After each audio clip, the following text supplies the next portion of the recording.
Hey, Lewis, on the phone with us right now. He's a legendary concert promoter over the last 30 to 40 years, and he's a member, and he's got a voting share in the Rock and Roll Hall of Fame. Let's welcome Jimmy Koplik to the show. Hey, Jim. How you guys doing? Hey, we're doing all right, man. So we've been having a conversation about the Rock and Roll Hall of Fame, and Tim Sheehan walked in the other day and said, "Listen, get Jimmy on the phone. He has a vote in the Rock Hall." We didn't know that. What do they call you guys? Like, what is your official title when you have a vote? I'm a Rock and Roll Hall of Fame voter. Oh, okay, that makes sense. Yeah. I should get business cards saying that. The one real benefit I have, other than voting on this, is that I get to the vault when I go. If I went to Cleveland, I'd get to the vault, and they take me to the vault, which has really great stuff. Who asked you to like? How does that happen? Do they send you a letter like, "Hey, man, you in"? I got a phone call from the president, who is a longtime friend, asking if I would agree to become a voter. Okay. Huh. Now, let's talk about what we think we know first, Ethan and I. It's 25 years from your debut album to be eligible for nomination. Is that correct? That is correct. Right. Now, there are Rock and Roll Hall of Fame voters like you, and then there are fan votes. What is the percentage breakdown there? You guys are responsible for how much? Well, the first step is the people who determine who the nominees are. Okay. And that is a board of business people that is made up of record company presidents, talent agents, and reviewers and things like that. And they come out with the list that we're given to vote on. Okay. And how many names is that? I'm looking at it here, 12, 15... 18. I'm looking at 19, if I'm correct, bands / artists this year. Is there a set number on nominations? No, there is no set number. It's been up and down. I actually asked that question, and everybody who gets a certain percentage from the inductees gets on the ballot. Okay. And is there a set number of winners that you can have each year, or no?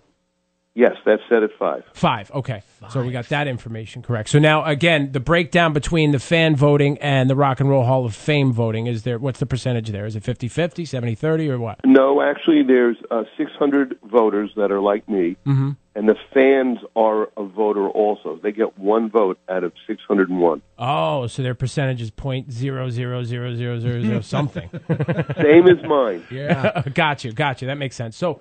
Now, the field this year, I'll run through it as quickly as I can. Bon Jovi, Kate Bush, The Cars, Depeche Mode, Dire Straits, Eurythmics, Jay Giles, Judas Priest, LL Cool J, MC5, The Meters, Moody Blues, Radiohead, Rage Against the Machine, Rufus featuring Chaka Khan, Nina Simone, Sister Rosetta Tharpe, Link Ray, and The Zombies. What stood out to me, Jim Koplik joining the show, by the way, among all this stuff is not what you would think. It's not LL Cool J. I don't really have a problem with them doing the rap thing. I understand why they do it.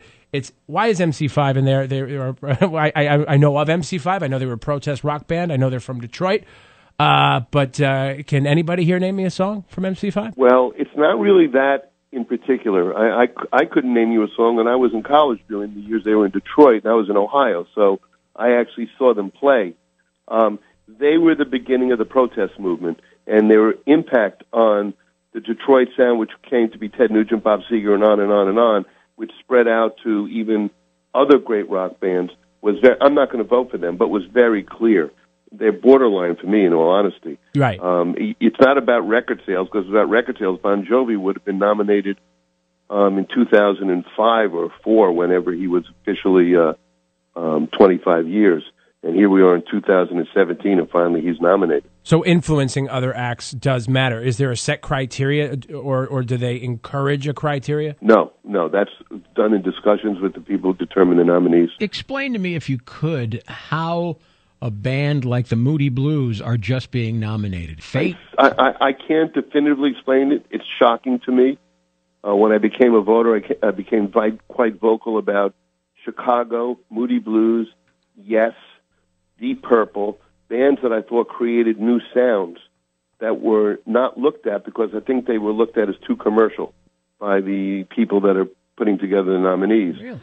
Every one of the artists I just mentioned started something. Chicago Horns, Yes, prog rock, Moody Blues, that esoteric sound that Pink Floyd ended up picking up, right, in my opinion, and Deep Purple, hard rock. And those 4 artists should have been in not only because they're still very popular, but because they started a sound.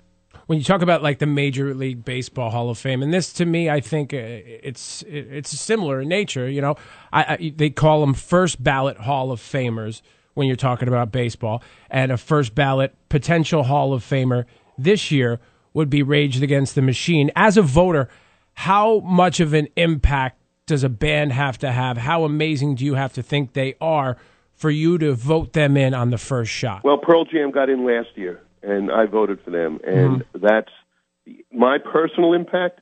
You have to be popular. I still go away from the MC. I'm not voting for MC5 in particular because I think popularity has to take a lot of my decision, because I don't like the idea that bands that I just mentioned were never put in there, and I think it's because they just were too popular. I think Bon Jovi's the same way. I mean, I think it's amazing that this is his first year that he's been nominated. Let me throw a little kink in your popularity thing there. What happens when Nickelback's name comes up on the list years from now? They didn't invent the sound, that's for sure. They did not invent the sound. Oh, boy. So 5 go in. There are 19 here. You told us one band that in particular you're not going to vote for. Are you willing to tell us all 5 or maybe 1 or 2 that you are going to vote for? Well, I'll tell you the ones I've definitely decided to vote for, which are Bon Jovi, Jay Giles Band, Moody Blues, and that's the 3. Okay. I think I'm going to vote for the Cars. I think they've started a sound that was very unique and a power pop, sort of American power pop sound. So I'm leaning towards them as my number 4. I don't have a number 5. If I go by personal, it would be Dire Straits. If I go by what I think artists have done, it would probably be Rage Against the Machine, because they have great impact. But I haven't decided on number 5. I usually vote 4 that I think is good and 1 that I like personally. And Jay Giles Band really is a borderline, in my opinion. Sure. But Peter Wolf and I are good friends, and I want my friends to get in, so I'm voting for him. There you go. Look at that. I agree that. with his choices. I agree with his choices, too, and I love the fact that he's got 4 for sures and 1 he's kind of on the fence on. And I would agree with all of his 4 for sures. And then I'd be split between Judas Priest and Rage Against the Machine. So there you go. What about you, Ethan? What about me? What? 4. So you're with him on 4 of them. Yes. So give me like a split between on the 5th for you. I got to go with Dire Straits. Okay. You know what the problem with Dire Straits that I have is they didn't last long enough. Look at Judas Priest. They're still together. Yeah. I had a riot in the New Haven Coliseum, and they're still in the 80s, and they're still together. Looking at these pictures, which guy in the Jay Giles I had a band? riot with Rage Against the Machine in Hartford in the 90s. This is, like, weird. I've got all these bands that had riots at my shows. Which guy in the, and you know, forgive my ignorance on the subject, I'm a little bit younger than the two of you. Which guy in the Jay Giles band looks like Henry Winkler in this picture? Looks like the Fonz. I see who you're looking at. I don't really know which one that is. But you're right, he does look like Henry Winkler. Yeah.